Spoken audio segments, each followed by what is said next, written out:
नमस्कार दोस्तों, आज हम बात करेंगे भारत के इतिहास के सबसे बड़े नरसंहारों में से एक नैली हत्याकांड 18 फरवरी 1993 की। असम सरकार ने हाल ही में इस घटना पर आधारित दो महत्वपूर्ण रिपोर्ट जारी किया है। इनमें सबसे अहम है तिवारी कमीशन की रिपोर्ट। आज हम जानेंगे कि यह हत्याकांड क्यों हुआ, कैसे हुआ और प्रशासन कहाँ था। चलिए शुरू करते हैं। नैली घटना को समझने के लिए हमें 1979 के असम के आंदोलन तक वापस जाना होगा। इस आंदोलन की तीन मुख्य मांगे थी: गैर कानूनी प्रवासियों की पहचान करना, उन्हें मतदाता सूची से हटाना और देश से उनको निलंबित करना। इसी दौरान असम में कई जगहों पर सांप्रदायिक तनाव बढ़ा।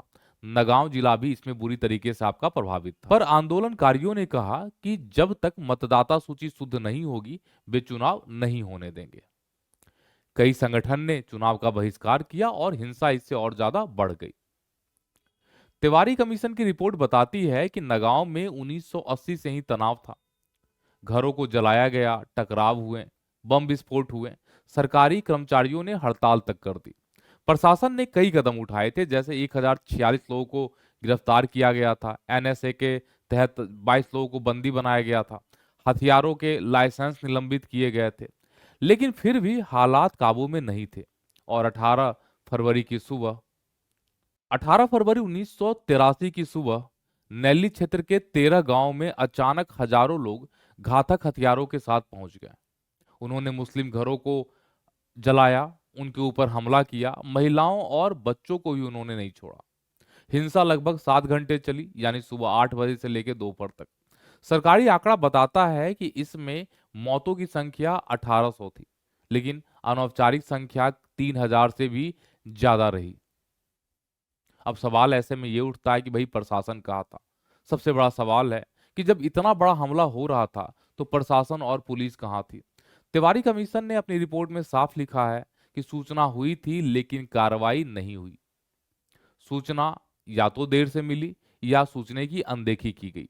तिवारी कमीशन ने अपनी रिपोर्ट में बताया कि ओसी जागीर रोड को यह जानकारी 10:30 सुबह में मिली थी। एसडीपीओ को यह जानकारी 12:30 बजे और एसपी को यह जानकारी 2:30 बजे मिली थी। वहीं डीआईजी को आधी रात में यह जानकारी दी गई। लेकिन यह पूरी सच्चाई नहीं है। हमले की चेतावनी 15 फरवरी को ही मिल चुकी थी।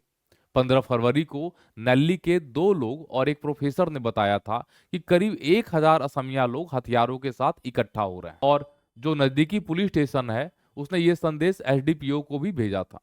एसडीपीओ की टेबल पर यह कागज पड़ा रहा। जागीर गांव ओसी की तो फुट बास्केट में ही फंसा रहा और एक अधिकारी के घर नोट जो है वो उनकी पत्नी के पास रह गया। कुल मिलाकर ये सूचना पहुंच ही नहीं पाई और किसी ने भी इसके ऊपर कार्रवाई नहीं की। आश्चर्य की बात तो यह है कि सीआरपीएफ की टीम भी वहां उपलब्ध थी, उसको भी इस्तेमाल नहीं किया गया।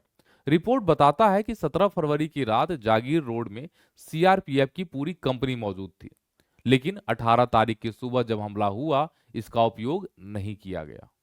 संचार तंत्र ध्वस्त हो चुके थे, ब्रिज जला दिए गए थे, फोन लाइन काट दी गई थी, कर्मचारी हड़ताल पर थे, फोर्स की मूवमेंट में मुश्किल हो गई थी। अब इस रिपोर्ट का निष्कर्ष ये निकलता है कि भाई तिवारी कमीशन का निष्कर्ष तो बहुत कठोर है। नल्ली हत्याकांड को रोका जा सकता था। प्रशासन के पास पहले से सूचना थी, सुरक्षा बल भी मौजूद थे, लेकिन कोई कार्रवाई नहीं हुई। रिपोर्ट कहती है कि अगर अधिकारियों ने 15 फरवरी की चेतावनी को गंभीरता से लिया होता तो शायद नल्ली की त्रासदी टाली जा सकती थी। नल्ली हत्याकांड भारत के इतिहास का एक काला अध्याय है। यह घटना याद दिलाती है कि प्रशासनिक लापरवाही, सांप्रदायिक तनाव और राजनीतिक अस्थिरता किस तरह निर्दोष लोगों की जान ले सकती है। अगर आपको यह विश्लेषण उपयोगी लगा हो तो वीडियो को लाइक और शेयर जरूर कीजिए और चैनल को सब्सक्राइब कीजिए ताकि ऐसे और तथ्यपूर्ण कंटेंट आप तक हम पहुंचाते रहें।